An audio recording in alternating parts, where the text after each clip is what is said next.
Hello, my podcast people, and thank you for joining me for the first episode of 2025 and another episode of my favorite podcast. Welcome, friends. 2025. It's here.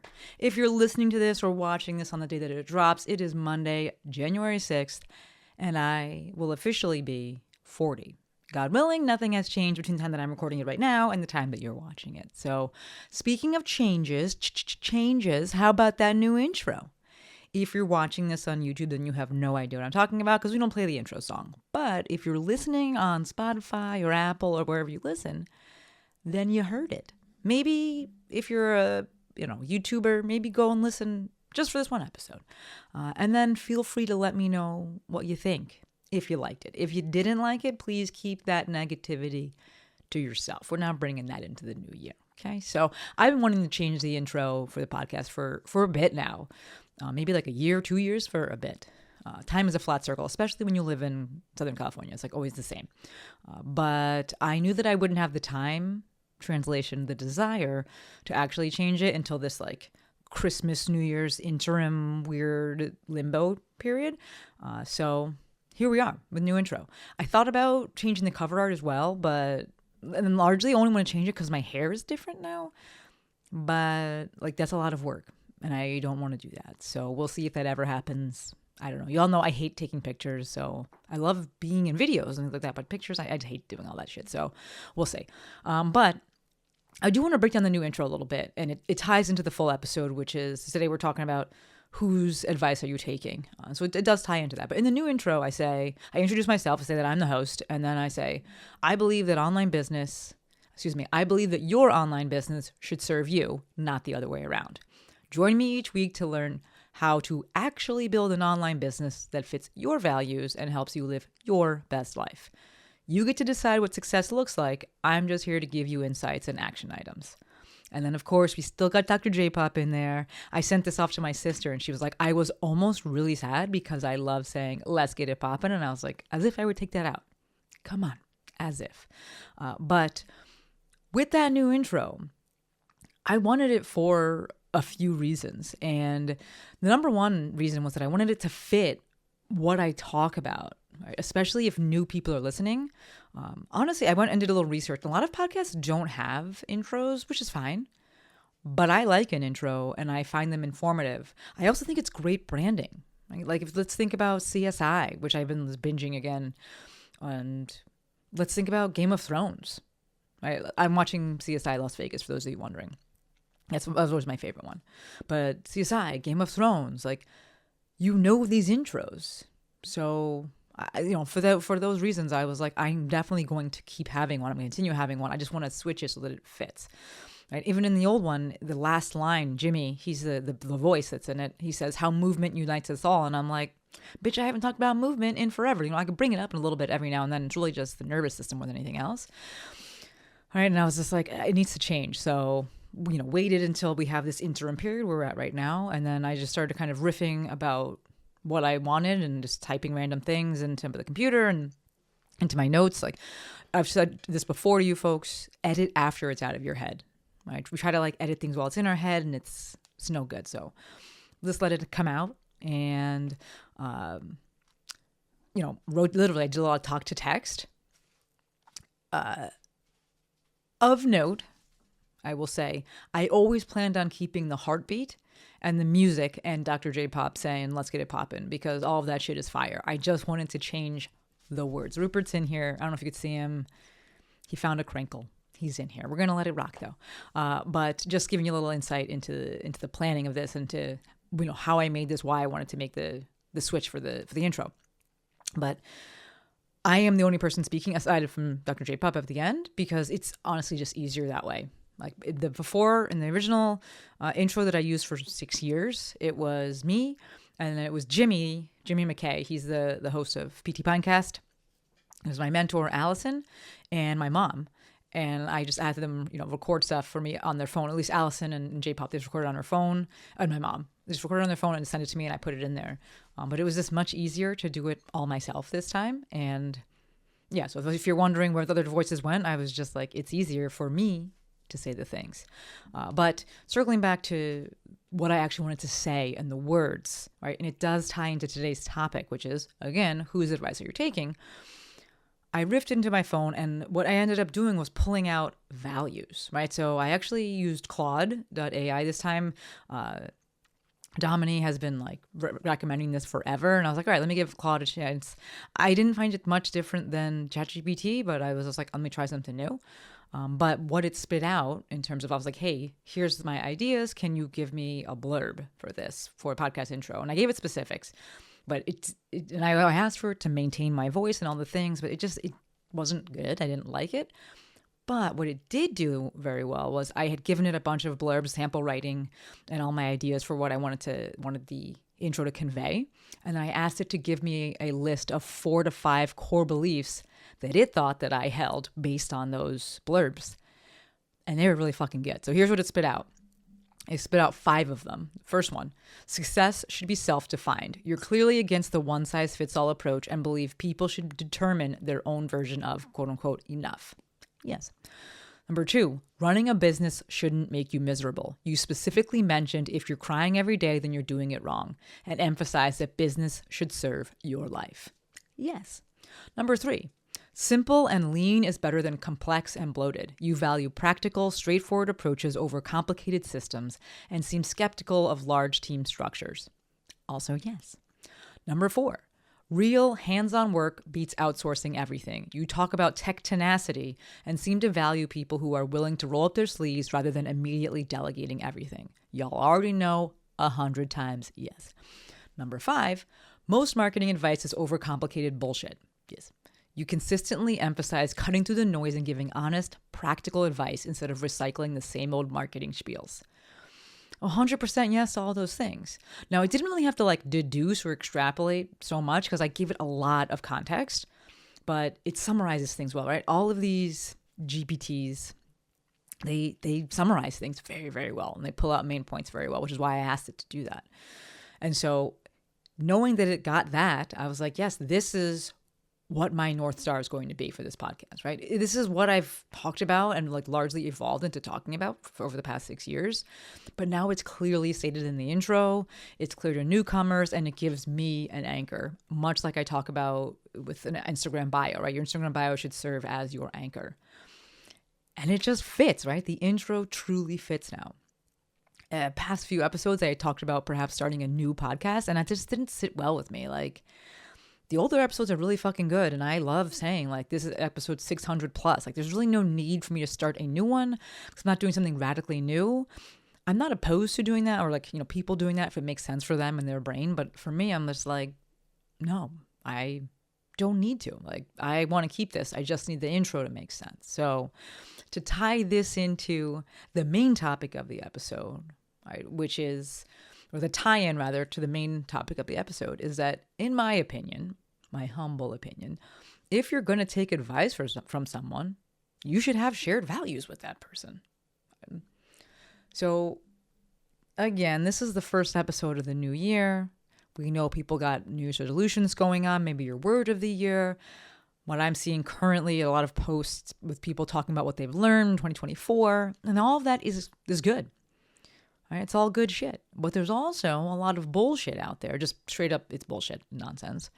And there's also a lot of shit that's only applicable at certain times of life or only applicable to certain people. So I was like, let me make an episode that's just going to offer up a little guide, if you will, on how to be discerning with whose advice you take and how you take it. So very simple. Very, very simple. 4 things that I would consider. Number 1, do you have shared values? Number 2, have they done what you want to do? 2A here would be most applicable to, like, if you're looking for a coach, have they helped others do what you want to do? Because it's great if they've done what you want to do, absolutely. But it's even greater, even more betterer, if you're looking to hire a coach and they have helped other people do what you want to do. If you're, this person's not an actual coach and they're just like, you want them to be your mentor, that's totally fine. But if someone's out there touting themselves and marketing themselves as a coach, then they need to have helped other people besides themselves do what you want to do. Number 3, what were their circumstances / what are their circumstances compared to yours? An example is this person saying, go quit school, but they had parents who provided a financial safety net and they could afford in all the senses of the word to actually quit school, right? Are they a white man? Society is going to help them out. This is their advice. I'm not saying it's just bad advice, but when we are looking to be discerning and we're saying whose advice should we take, how should we take it, these things matter, right? What were their circumstances and what are their circumstances compared to yours? And then number 4, what phase or season of life is the advice giver in? So this last point was inspired by a question that was raised in the Mafia last dinner. And that question loosely was asked to me and actually to Tracy, my girl Tracy. And the question asker asked, something in my eye, how are you able to have such a balanced perspective when it comes to running your business and not just be grind? How are you able to lean into this knowing what your enough is? And immediately Tracy and I both had the same answer that we've been there and we've done that. Right? I truly do believe that easy is earned. And I have experienced a ton of traditional success, a ton of it. I'm 40 now. I've had a lot of life to live and to experience these things, right? Just across the board, I was a Division I athlete. I got my doctorate. I worked in New York City. I lived in New York City. I moved across the country. I was a lead instructor for a major company for Rock Tape. I was voted MVP my second year working there. Right? I started my own business. It's been incredibly successful. I went online before the pandemic, and then when everyone pandemic hit and they needed help, I was there. I had my own movement course that I launched, largely because of Rock Tape, and I launched it internationally, right? I launched that thing in New Zealand and Australia. I've been able to speak in Dubai. I have experienced a ton of traditional success, which allows me to now be I'm good, and I really want to focus on the lifestyle side of things and just chilling out and hanging out with, you can see that guy right there, right? Hanging out with Rupert. The person that was asking the question, he's not quite there yet. And so then, you are in more of that grind mode. In my 20s and 30s, early 30s, I was grinding like crazy. I really do believe that easy is earned. And, I like to think of things in terms of nature, especially when I'm talking about the Mafia, because of shout out to Laura Jean and Stephanie Hine. But you can't enjoy the harvest if you're not willing to plant and tend to the crops. Right. My concern in the way that I work with people and just my general concern is that people are toiling away and working on growing shit that they actually want to be growing. They're not slaving away on this thing that they hate because someone else told them to do it. Right. It's going to take work, but I want them to be working on stuff that they want to be working on. Right. So I'm going to use that as the another segue into an announcement. Right, kind of flip-flop the episode, and we got the meat and potatoes, and then we do the announcements and the updates at the end, right, which is now. So I'm going to use this discussion in the Mafia as a little segue because this is important. Speaking of the Mafia, do not forget we will be having our first open house / come to a Mafia dinner. Okay, so I made a little mistake. In a previous episode, I said that we were going to have our Mafia open house dinner on the 15th. That is incorrect. I double booked myself. The correct date is January 29th at 4 p.m. Pacific. That is the last Wednesday of the month, January 29th. It says it on the little invite as well, so when you go to that page, you will see it there. That's my bad. Messed it up the first time, but I got it right. Everything is all squared away. So hope to see you there. Okay, let's get back to the episode. We're hosting this because I want folks to see what we as a family, the Mafia, consider to be the best part of being in the family, which is getting to know people and getting advice and getting help and getting to share with people in real time. Right? We're going to be running what I call love seats. I used to call them hot seats, but I like love seats better, which are 5-minute Q&A segments where it's basically a coaching segment where the person that's in the love seat gets to ask whatever they want about their business, whatever. And I, along with the rest of the family, we'll workshop the solutions for them. Yes, we will have spaces for the guests to ask their questions and be in the love seat if they want. I anticipate people being shy, but we'll see. If you're a bold one, amazing. While I obviously do want to grow the Mafia, like this is why we're doing it. I want more people to be in the Mafia, but more than that, I want more people to be aware of the Mafia. And to that end, if you come to the dinner, there is no obligation to join. Right? We just want you to check it out. We want you to know that there is a better way to do online business, which ties into those values that I listed out, or those core business beliefs that I listed out earlier. Like this is how we do things in the Mafia. We want you to come check it out. We want you to know that there's a better way to do online business. And there's also like that community that maybe you've been looking for or that you didn't think existed, but you're like, that would be nice to have other people that are doing this. It exists. I promise. So if this sounds interesting to you, the link to save your spot, it'll be in the show notes. If you are good at remembering things, it's themovementmaestro.com/mafia-dinner-reservation. But you can just link in the show notes. Courtney will link it. Thank you, Courtney, and thank you, JoJo. All right, so would love to have you. If you got questions about it, shoot me a DM, shoot me a text. But honestly, just sign up. It's free. Come to dinner. Come hang out. So I am looking at the time.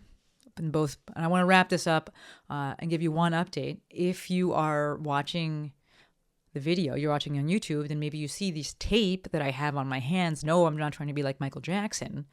I busted my shit today. So I was working on the anchor unit, like one of the resistance plates, it just lost its resistance. So I took it apart because that's what I do. There we go. I took it apart and as I'm fiddling with it, I was just like, don't pull. It's basically inside of this resistance plate. It's a 20 feet of wire of metal that's looped. It's circled, right? It's like into a small square box. And it's just coiled. That's the word I'm looking for. It's coiled. And that's how it gets the resistance. And if you've ever taken apart like one of the cloth measuring tapes, that's how it like retracts on itself. But this is like thick metal. And so I see what's broken. And I don't think it's broken. It just like came off. And I'm like, I see this. I don't think I'm actually going to be able to put this together, but I'm messing around with it. And I was just like, basically, be careful because if you pull this out, this thing's going to shoot apart.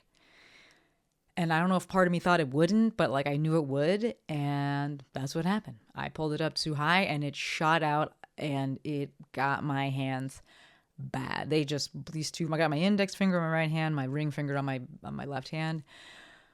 Bad. The index finger definitely took the worst of it and it blew up. Like it was one of those things that happened. And I didn't want to look at my hands. I was like, did I just like cut my finger off? Like it was bad. There's no bleeding, and it actually didn't hurt when I was like done with everything. But this thing swelled up so big. I immediately ran inside. Lex was like, "What was that?" I put ice on it. Yes, I put ice on it immediately. I just wanted to. I compressed it with the ice. I was like, "Let's give it any pain. Let's just like shock this thing." And then I've been doing tape for compression. I got like Coban on it and using red light, and it's like already so much better. But as soon as it happened, I was like, "Fuck." My birthday party is this week and my shit's fucked up. And did I fuck myself over? But I think it's going to be okay. Fingers crossed. My remaining fingers, let's cross them. I'll report back in the next episode about how the birthday party went. But yeah, that's the life update. Don't forget, we got only one episode a week moving forward. Still not sure what I'm going to do with that extra time that I'm gaining. Apparently, I'm going to just use it to hurt myself. But there's always next week, so hopefully I fill it in a better way. But that's all I got. I'm going to wrap it up here. As always, endlessly appreciative for every single one of you. I'm stoked for the new intro. Same podcast, same Maestro, same message, but it is nice to have things, tightened up a little bit. So thank you for still being here. If you got requests, anything like that, hit me up. Otherwise, I would love to see you at dinner. All right. That's all I got for you. Until next time, friends, there's a little Meowstro and Maestro out.